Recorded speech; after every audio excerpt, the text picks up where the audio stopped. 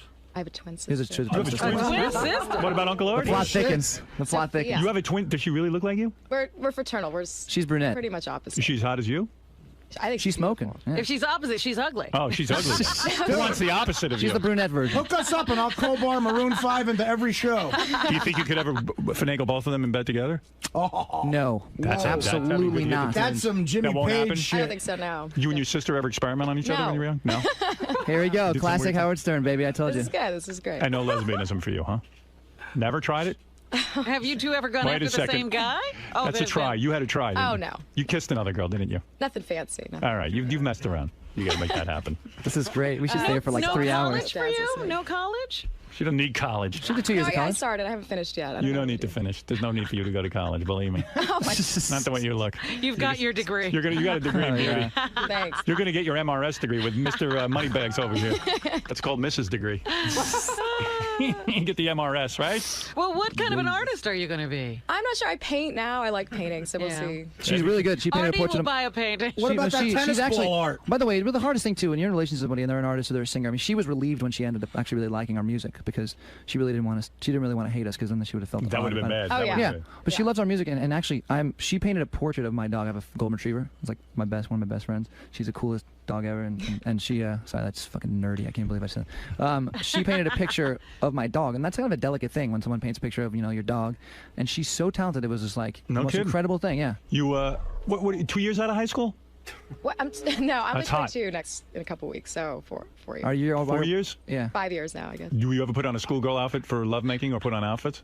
No, I just take outfits. Lingerie. Yeah. You do lingerie? She doesn't need it though. That's the thing. Every time we do, I get lingerie. What's the point of this? Here's what scares me though. How many guys did you go out with before you met Adam? I mean, you're Not young. She was a very virgin. many. I None. mean- That's my point. I'm saying, you haven't really experienced a lot. How many men did you have before Adam? Like 1 or 2 or It's okay, or baby. You 5? can be honest. It's like couples therapy. It was Vegas. It was fun. I mean, 5? Oh, La la la la la la la. Vegas. Okay, We're shut not up. I don't want to hear about this. Well, you don't listen to music. 2 guys? Or, You slept with nobody. You were a virgin. You I were was a saving yourself virgin. for me. That's how. how old were you when you had Clooney? Clooney, Jesus. Is that contagious? I mean, you don't know if Adam's good in bed or not. You haven't had enough men. He might I've had enough He to might know. suck in bed. You've had enough to know. That's It's- all we need. he's That's all we need to perfect. go. It's That's as far as we All need to right, go with okay, that. whatever. I've never. She was my first. Hey man, how was that? Did you have a good time? Oh, so fun. Surreal. Are you a big fan like Adam is? Yeah, I am. So is It's it a little cool to be here. nerve-wracking playing, No, but it's not like other radio stations we do. It's definitely got like a much bigger vibe than anywhere Right, else, so right. that was fun. Cool, Thanks. man. Thanks. Adam, was that cool, man? Getting to meet Howard and Yeah, just that mix was it great, up? man. And We're such big fans. Long time coming. you dragged your girl in there, though, man. I mean, wouldn't you? She's beautiful. Yeah, definitely, absolutely. No problem doing that. How's she doing? Can we check in with her, or does she not want to be on She probably camera? doesn't want to talk to you. But Okay. you can bug her. It's a free country. You do whatever you want. Now, you mentioned, you've been a huge fan for a long time. What was it like to actually get in there, be in the studio, not hearing him on the radio? It's great, but it's such a cool place too. I've never seen a studio quite like that before. So it was awesome, man. It was good times. All right, man. Well, thanks for stopping by. All right, man. Thanks. Good luck with the new album. Cool. Becky, all right? I'm all right. He dragged you I just through thought for of a... Becky in the green room like this. Don't fuck up. I know. I'm going. No, he did good. He did good. You did great. Thanks, baby. He said all the right things. And I everything, know. so it was I good. do that. Artie can't steal you away? No, I think I'm taken. Yeah. I'm happy actually that Artie likes you because now maybe he'll like our music more. Because he'll think about it fondly. Yeah. This experience. Yeah. And he'll think about how you are. He was sweet. Maybe you're the reason. Oh, is that it? Yeah. Oh, see. Was it I hard knew I when was here for a Howard? reason. Was it hard when Howard was reading the list of women he supposedly slept with? I know most of it. She's heard it all Real. before. Yeah. So it was no Nothing news new. to me. It's not Yeah. a surprise. So. I've dealt with it already. How was it being on Howard's show? It was fine. I was not expecting it. It was so- warm and sweet and fun. Yeah, it was cozy. It was great. Yeah. It was cozy. It was actually really cozy. I wanted to hang out for longer. Did you? It sounds I like had you enough. listen a lot in your car. I listen all the time. Well, I got serious, and so I've always really been a fan of all the satellite radio stuff. So Right. I'm on board. Good. Good. Well, good luck to you. Awesome. Thank you.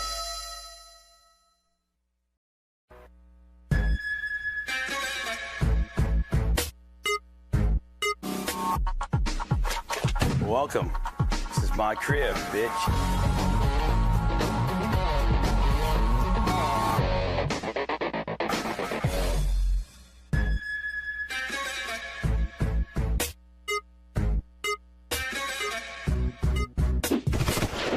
Basically, this is my crib. I built it about 6 years ago, me and my partner, Richard 𝗵𝗻. I wanted to build it the way I like things, so I put a gym and a theater and a bunch of cool shit. This is my living room right here. This actually is the most non-used room in the entire house. It's like for show kind of deal. We have Christmas in here, and really, this is a lot of square footage that I could like have like a mini go-kart track or something if I had to do it over again. But you can't do good resale on that deal.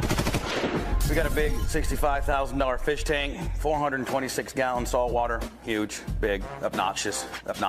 We got, of course, an art niche. I can't just have like a piece of art like from 𝗦𝗫𝗄 or one of them fancy dancy kind of deals. So I got the guy that I like to play the most homage to, 𝗦𝗵𝗿𝗍. Big ass family heirloom in the 𝗦𝗵 grandfather clock deal. Gotta pay a little respect to the man. 9-time Billboard Award Radio of the Year guy kind of deal. Some other stuff. This is the kitchen. I like the kitchen. It's big. See, kind of echoey. Hello. Hello. Hello. Big bar. You can sit 8 people down. 2 sets of knives. Big, huge, burnerless cooking top. Typical, you'd think being married I have a little bit more stuff. Oh, I know what I got. Good sponsor of me and Howard TV. Carson's Ribs. Gotta have good sponsors. You gotta have ketchup, kid. And protein bars.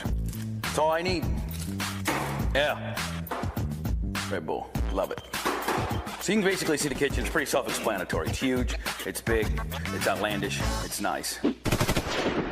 Let me take you into a room that I like. This is in the middle of the night when I'm all drugged up on Ambien and stuff. I always find myself in here, the pantry. Usually I got Cheetos, sunflower seeds, Manwich things.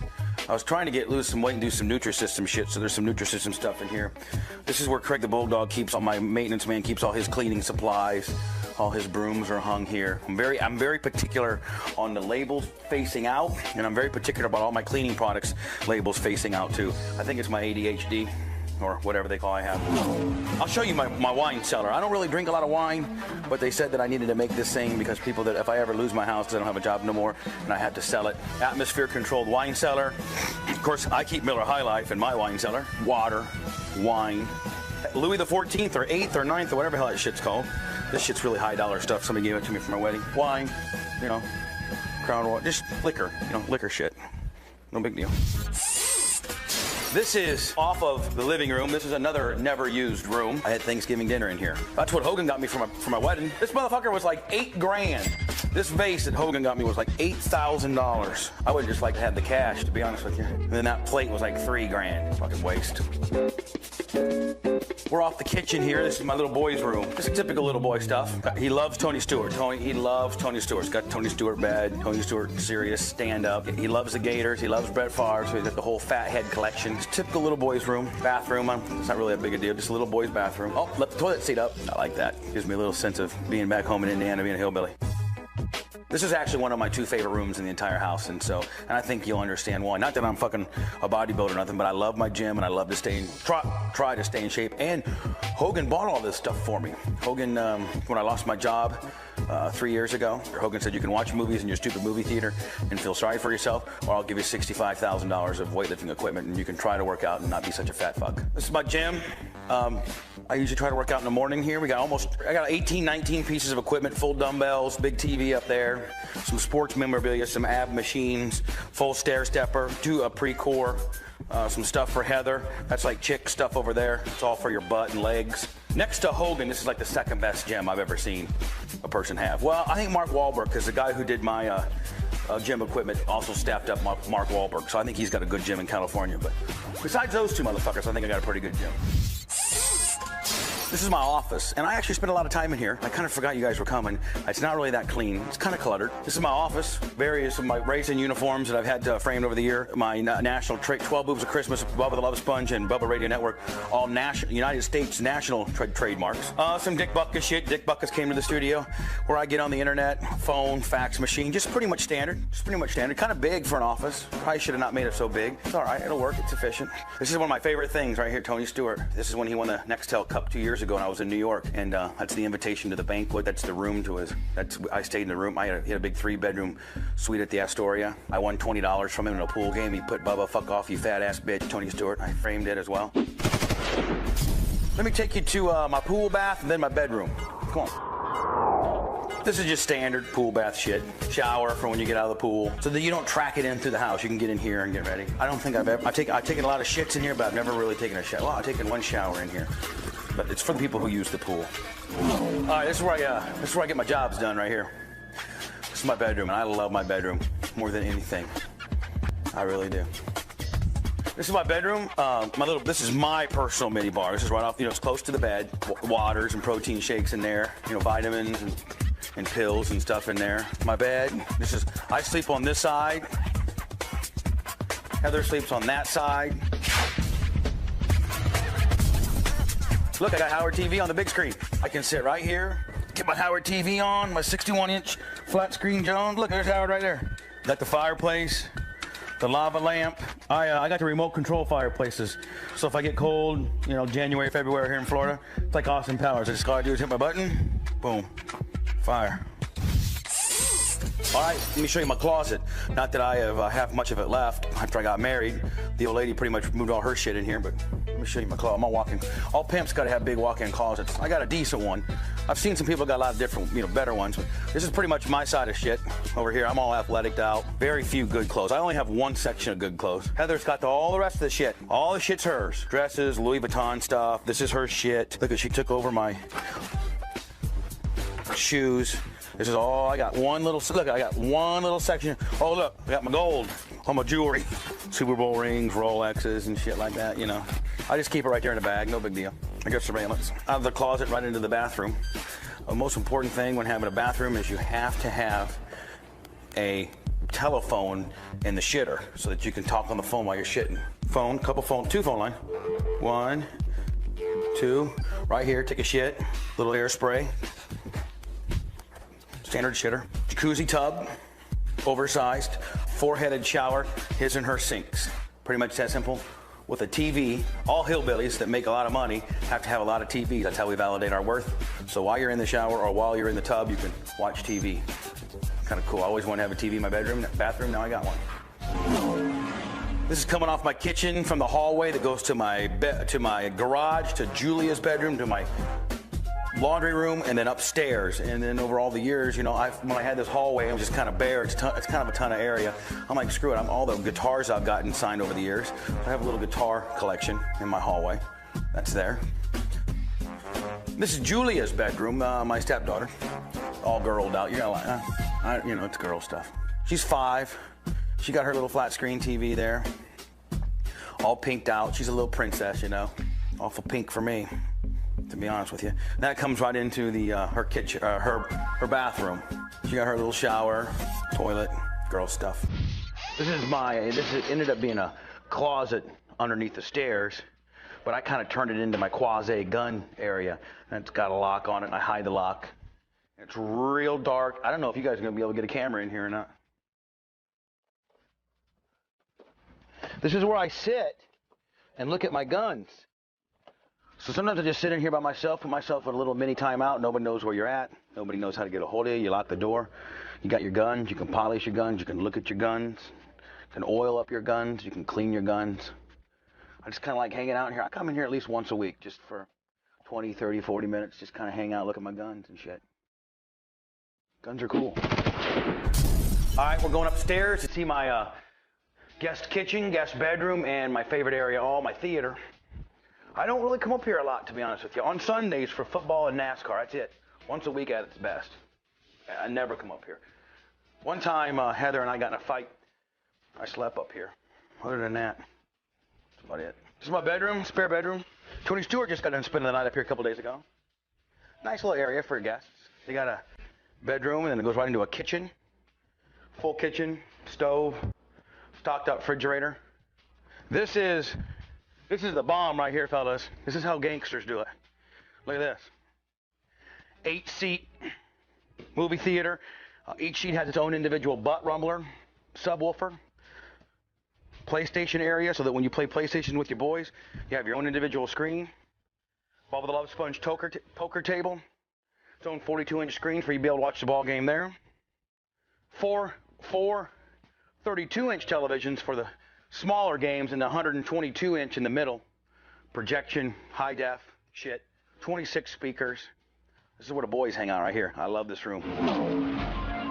This is my outside. I love it out here. Got a bar area, full bar with a refrigerator. This is where I train when I box. Jacuzzi, 12-man jacuzzi. Beautiful out here. I love it. I love Florida. I would never live anywhere else. We're headed out to my garage, and we're almost done. Thank God. This is my garage. I got a golf cart, a couple mopeds, tanning bed, Escalade, Miata for Heather. Then I got my F-150. This is my No Panties Thursday golf cart. If you look at the license plate, it'll say No Panties Thursday on it. A couple mopeds. I like mopeds.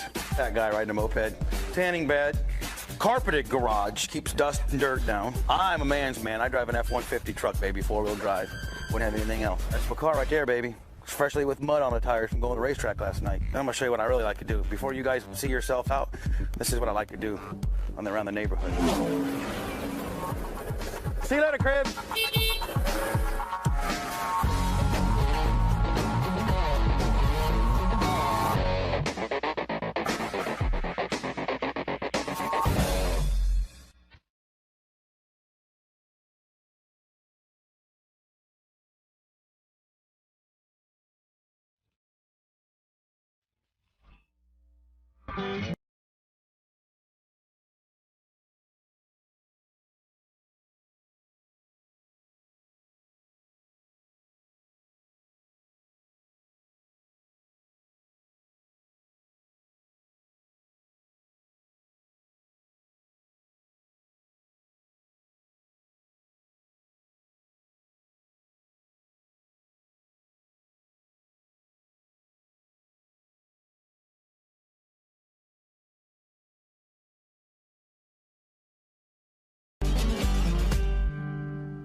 So kind of excited. I want to see everybody. I want to see Robin, Artie.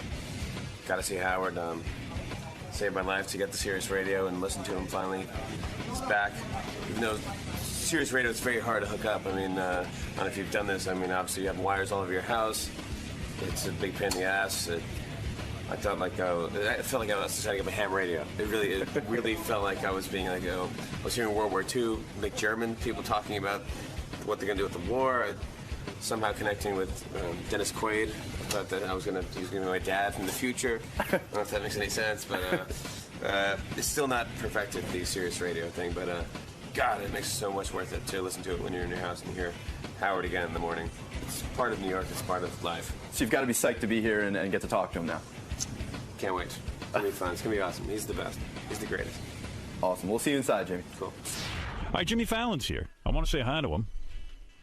Can I ask Jimmy, too, how he got that job on Saturday Night Live? Because, like, Artie was telling me, Jimmy was this really great impressionist. He does amazing impressions. I don't remember him as an impressionist. He did a Sandler impression. And hey, now. Come on in. That's great. Hello. Hey, man. What's up, Jim? It's great. Am I all hooked in now? You're all hooked in. This is wild. This is great. How you doing? What a great studio. I'm doing really good, man. You haven't seen Sirius. I have not seen Sirius. I got Ross to hook me up with Sirius, believe it or not. Right. Because I hooked it up. It's still not right. Really? Are you having trouble hooking it up? It's just a pain. It's still not done correctly, I think. It's like I have it hooked up, but there's wires all over my house. It's like I have a ham radio. It's like I'm hearing things from the Germans, World War II. I don't know what's going on. I go, I'm happy to hear you. It's life-changing because I'm so used to you waking up in the morning and you go, without you, it's just not waking up anymore. It's like, but do you have it on in your whole house, in your apartment? No. I have it on one little thing because. But why don't you have it? Listen, you're a guy. You get some substantial money. Yeah. Why don't you have a guy come in and hook up the main frame, so to speak, so that you get it on all the radios in your house? And when you have it in your house now, you can have a unit that'll play it through the computer wirelessly. Yeah. I don't do anything to the computer either. I mean, I don't want to be in my office listening to stuff on the computer. It's No, you don't have to listen to it. You don't understand. I really don't understand. I don't either. I'm not kidding, though. So my dad used to put wires all over his house, like to get WCBS FM. Like, we listen to Cousin Brucey. Right. And I'm like, great, Dad, this is awesome. Like, I'm not impressed. I really, there's like wires going through the pipes in our house. Like, why are you doing this? Like, it's still, and it's like for digital, great. I'm so happy I have it, but it's really kind of not. Where are you living now? You live in Manhattan still? Gramercy Park, yeah. And your girlfriend lives in L.A.? Yeah. Well, how does that work? That never works. It's kind of awesome, to be honest.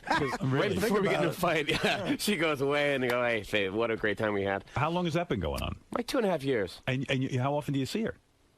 It's been weird. I would say I go like once a month. So are you faithful to her? She comes here. Absolutely. Really? Well, I mean, that's mind-boggling to me. So once a month you mate, so to speak, and then Thank you. Then that must be some good mating. Yeah, that's pretty good. I do call it that. I call it mating. You're like one of those good guys. Like you strike me as not like being overly sexual and like a deviant like myself. Like if Beth's away for a week, I'd have to break up because I'd be like, you'd be all to the next woman. You're the only guy I know who has a long-distance relationship that actually works. I don't. It's so sad what my life has just become. It's like TiVo. Yeah. A TiVo catch up, and like my girlfriend comes to see me, and she's like, "You got to change your TiVo lineup. It's so embarrassing." What is it? Very gay? It really is gay. Mine too. I mean, it's really. I have, like, what do you have on there? Cooking shows. Yeah, oh, that's real gay. Off the charts cooking shows. Yeah, I mean, I've got like American Idol. I mean, I know, like I'm referencing Alton Brown, and like people are like, "What?" Like, dude, I can't get your jokes. I mean, you're referencing people I don't have any idea. Nobody else watches. But you're like honestly, I mean, when you were on Saturday Night Live, you were the cute guy on Saturday Night Live that all the girls love. I can't imagine that you don't go around and chicks don't sort of come on to you. I mean, being honest, I'm sure that it's difficult to be in a relationship when you have your degree of fame and once a month. I think once you find out, it's like when you find someone you like, it's like it's like that's the one you want to do, and it's like, well, it's kind of fun. It's and it never occurs to you, like a weekend, you go, hey, I'll go over to Scores and maybe have some. I never liked strip clubs. Really? Ever. Well, you're highly evolved or something. I don't know. I never enjoyed it. I remember like going to a comedy club and the owner's like, I'll take you out. We'll go to a strip club. I'm like, okay. And we went out. It's me and the owner, and like some girl's like putting her boobs in his face. I'm like, can I go now? I mean, is this? That's bad. Every comedy club owner though is you don't want their company. No, well, maybe he took you to the. And I didn't even know like he was like totally doing coke and stuff, and I didn't realize at the time like what cocaine was or anything. And he's like grinding his teeth, and I just thought like he was anxious or something. He's really into this girl. Like, hey, man, it was a good set today.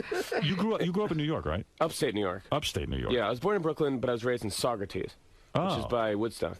So did you get our show up there, or when did you get turned on? There's nothing up there. Horses. Yeah, I had a talk show. Well, that's why his father was running the wires, I guess, for CBS. Right? He was climbing a pole. Oh, now I understand. Yeah, I was wondering. Regular radio, you're running wires. Like October Sky. My dad was lighting off rockets. So we were rooting for him. How did you get discovered on Saturday Night Live? My mom found an impression contest at Bananas Comedy Club in Poughkeepsie, New York. See, I didn't realize how many. Artie said you're like one of the top impressionists. He does a lot of great impressions. I'm so bad now. I haven't done it in so long because Saturday Night Live is fun. You can do it in the office. You can work on impressions. Now I'm in my apartment and like people are banging on my walls like, stop it! Really? You don't sound like Jack Bauer.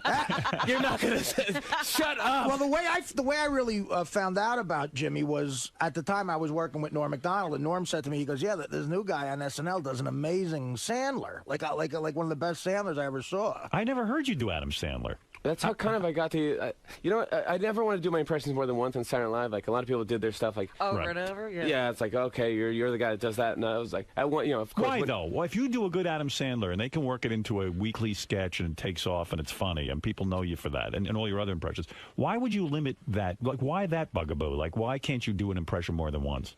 I guess you. I mean, the point is you can. I guess. Yeah, I mean, why did you? At the time, I didn't want to. You know, I thought I was smarter than I was. Over and over and over. You don't want to become Rich Little. I know what he's talking about. But on Saturday Night Live, it's great to have a couple of franchise characters that people love. I mean, but not an impression, though. If a character's a different thing, an impression is. What's his name? Did Jim Brewer? Did Joe Pesci? He was great. Right. I loved it. Yeah, and I don't care if he did it 5,000 times. I liked it. Yeah. People love to see it. It's almost like.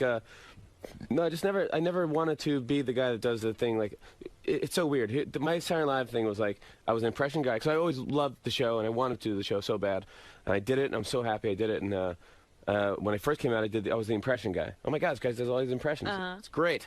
And then I was like I wanted to do characters. So I did like some computer thing, I did something else. They go, oh, he's the guy that does the computer thing.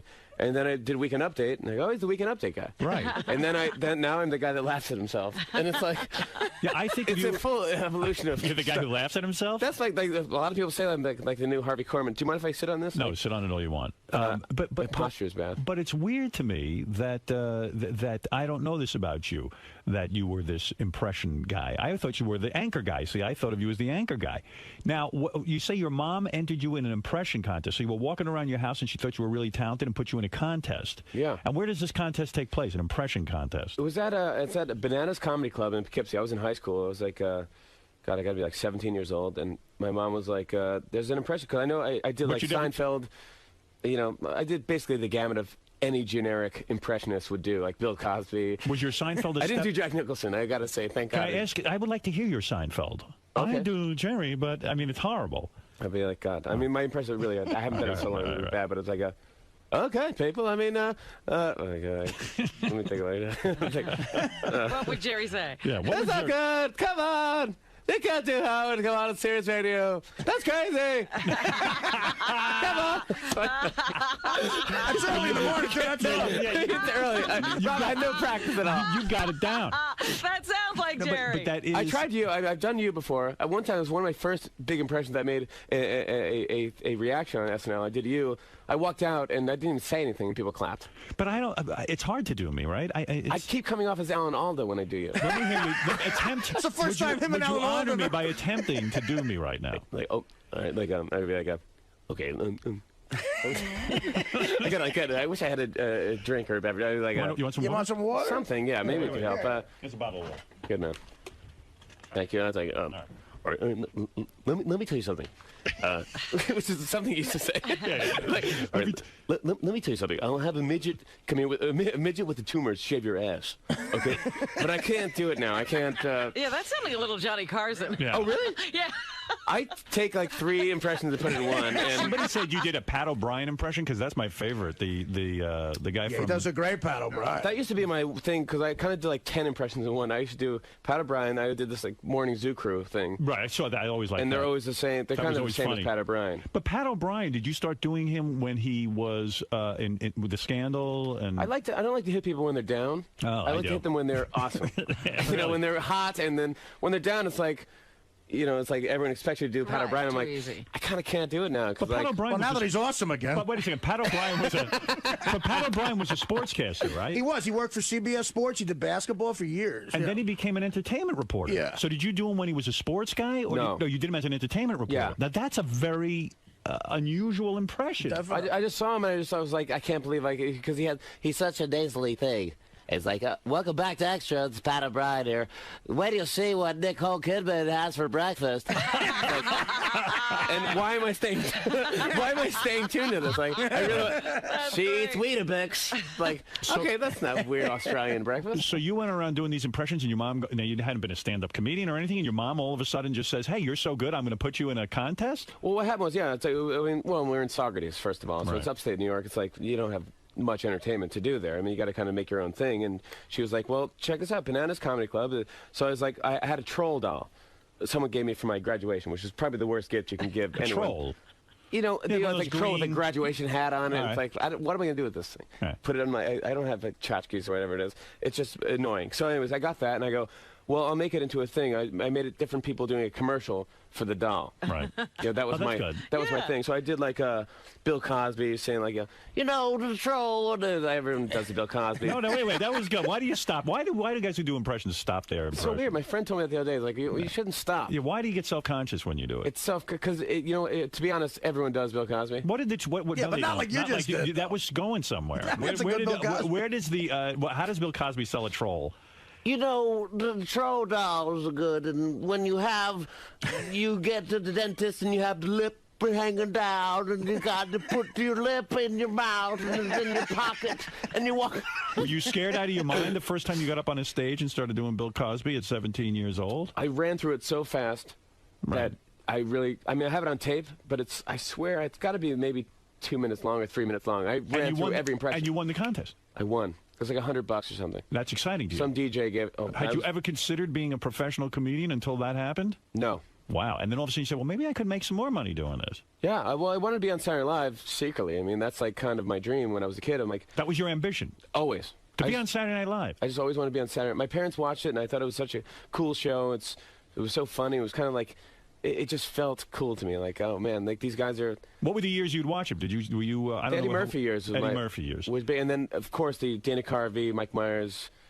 Those years were like Phil Hartman years. Like it was in like the late '80s. 90s. So you never even saw the Belushi, the original. I did. Oh, you did. Yeah, I used to see it with my parents, but I was born in '74, so I think that's when the show's. I'm the same age as the show. Right. You know, so when I turn 33 in September, the show does. I see. So I know that's how I. But I used to watch it on like repeats, and my parents would. They used to do something on Saturday nights where it was like a repeat. But I used to do. Me and my sister would do the Czech Brothers. We'd dress up my parents' outfit, and like we have to go to the Statue of Liberty to get birth control devices. Someone told me though that now, even in your life, when on Halloween you dress up as Artie. Is that true? As Artie? No. Yeah, I read that. I swear to God. Wait a second. How do you dress up as Artie? I don't know.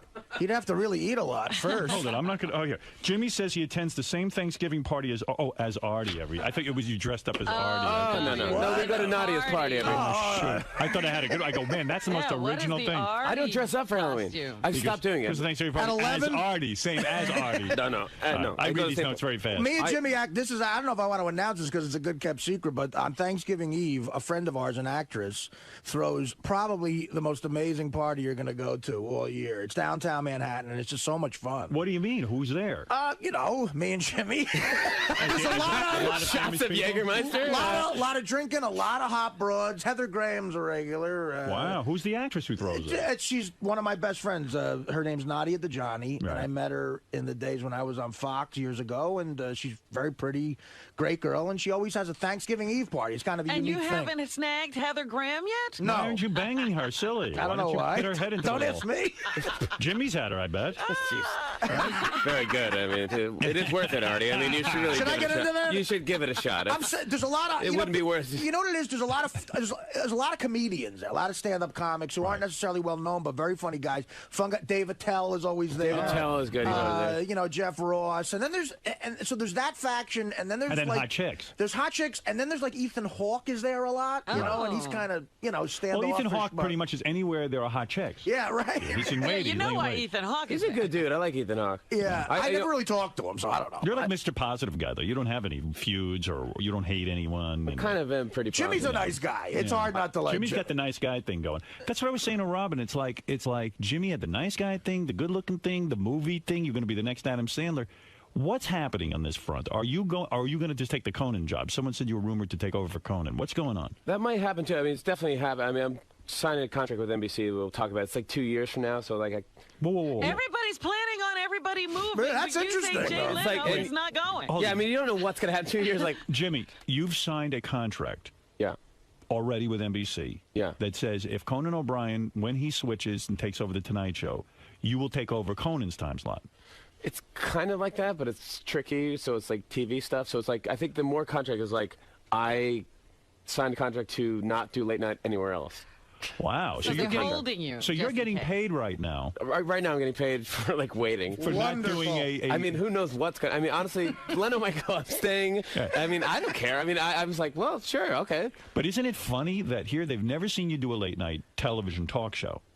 And yet they are paying you. They're so, you know, they got to have. They need the next person. They need the next person. Did they ever give you a tryout? Did you ever have to rehearse? Did you ever go to Conan's show on the set and pretend to be Conan O'Brien or something? I never substituted. No, I substituted for Letterman once. I see. It's very hard. But it must have gone well because it went okay. But like they give you the pre-interview thing, right? Mm-hmm. And I had this girl. Kristana Loken was the girl. She's a model. Oh, she's super hot. Yeah, she was in Terminator 3. So Terminator 3. So they sent me this. They give me the card. They go, we asked her questions. She says she did martial arts. Ask her about martial arts. I go, okay, great. So we're come back to the break. I go, hey, good, nice to see you. How you doing? So you took a lot of martial arts? She went, no, I don't. Yeah, and she goes, no. What? I mean, is it like and when I I was like, come on. She goes, no, I don't. I did a lot of mime class. Mime? Which is a better interview, but it's like, where did I go? So I go, wait, so, I'm sorry. So you went to mime school? Absolutely. Like, what kind of action movie is this where it's like pulling the fake window open? Is it pulling the rope against the wind type of action movie? How do you get how do you get horrible information like that? I mean, do you say to them... That's a major fuck up. Like, I'm supposed to interview this girl. I don't know a thing, and you tell me she takes martial arts. How did they get that? Apparently, she must have said something, you know, where the segment producer's going, look, Dave's on vacation. I'm on vacation. I'm on vacation. Is it like when I say you? I understand you dress up as Artie Lang every. Kind of, yeah, exactly. You know what I'm saying? Hey, we have our moments. I read it wrong. It's like, well, I mean, I can't blame him or her, but it turned out to be probably the best part of our interview. Well, you know, he did Weekend Update, and he did a really good job hosting those MTV Awards, you know, a couple of times. And I mean, that's got to prove something. But it's hard to host the MTV Awards if you're not going to trash some celebrities. You've got to be willing to do that, right? You have to do it, yeah. It's like, I think it's kind of lost its magic because there's so many award shows. It's like, I don't even know what's what anymore. Like, the daytime Emmys. Do we really need them? I mean, you should buy them all into one. The Tony Awards, I saw like Zach Braff was there, and it's like, why? It's not going to bring the ratings. Is Scrubs going to Broadway? That's what I'm thinking. It's like, we're going to cut you. We're going to... So how did you get to Saturday Night Live? I don't understand. So you do this thing at 17, then do you go around to comedy clubs and get discovered? Yeah, I went to... So I started my thing. So I started doing like all comedy clubs in the sticks. I was in like Poughkeepsie and New Paltz in New York, and just going on, and I was emceeing a lot, you know, introducing other comedians, which is another you have to do it when you're a comedian. You have to introduce. That's part of the It's the gig. worst thing ever. And I've done Bananas in Poughkeepsie. That is a horrible. That's the most depressing structure on the planet. Explain to a non-professional. Why is it a terrible You're thing? going to understand this completely, I think, and maybe Jimmy has a different point of view of it. Because when you want to be a stand-up comic, you're so self-centered in a lot of ways. When you're the MC, you got to pay attention to other people. You know what I mean? And you got to say nice things about them. And you gotta learn about them. And sometimes they give you. It's very difficult to do that. They make you introduce them too. Like they give you a thing like. Just let everyone know I opened for Frank Sinatra. Right. And God forbid you fuck that up. And it's like, you're meeting this guy for the first time. Give it crabs at ventriloquist. It's a terrible thing. It just is. It's give it up for Larry and Bill. It's like, hey, everybody. So like everyone else, you go out on the road and you start to develop an act and you get 10 good minutes and blah, blah, blah, blah, blah. I had 10 good minutes tops, and but I had a 40-minute act. And and I went and... and who sees this act so that you get... My friend Peter Islin, who worked at Metroland in Albany, New York. Right. I was going to school in Albany. And I did comedy at my college, and I gave him my tape and my headshot. He was leaving to L.A. to be a music manager, and I go, take care, good luck, and here's my headshot and resume. If you see anyone, let me know. That'd be awesome. And he showed it to somebody, and they go, dude, this guy's great. Oh. Let's bring him out for pilot season. And this girl, Randy Siegel, who was my manager at the time, things change. And why did you fire her?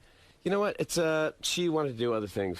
I think she didn't want to be manager anymore. She wanted to do like more producing stuff. Okay, all right. So I was like, but I've been through everybody. I've tried managers. You know, I don't know what they do really, but I. Me neither. If your movie career doesn't work out, do you blame the manager or I'd the like agent? to blame someone else. It's really kind of my own fault, but I like to blame anyone. Have you not got? Do you not get the great scripts? I mean, have you ever gotten a great script that you turned down? One of those famous things? No, I mean, I got Meet the Parents. And you turned that down? I turned it down because, you know, if I was in it, it wouldn't be Robert De Niro. It'd be like me and Alan Alda. You know, it wouldn't be Meet the Parents. It wouldn't be what it is now. Right. When I got it, I was like, well, this is kind of stupid. Well, for a while, things were going. You got to do a movie with Drew Barrymore. Yeah, absolutely. I mean, I just finished a movie with Sharon Stone, played my mom. Oh. Really? And which is awesome for my mom, my real mom. It's like, great casting. Great casting. Apparently, I look like Sharon Stone. It's like wearing like an evening gown to the pharmacist. Like, see, I don't know. As a baseball fan, I'm surprised Fever Pitch didn't do way better because I enjoyed it and it was such an interesting thing. Did the Red Sox win the World Series during shooting or just after you got done shooting? While we were shooting, they won the World Series. Right, I didn't see Fever Pitch. Now, you'd love it. You would love Fever Pitch. It's a romantic comedy with him and Drew Barrymore. And he's a lifelong Red Sox fan, and he lives and dies with the Sox. They always lose, and then they happen to be shooting it the year they won for the first time in 86 years. And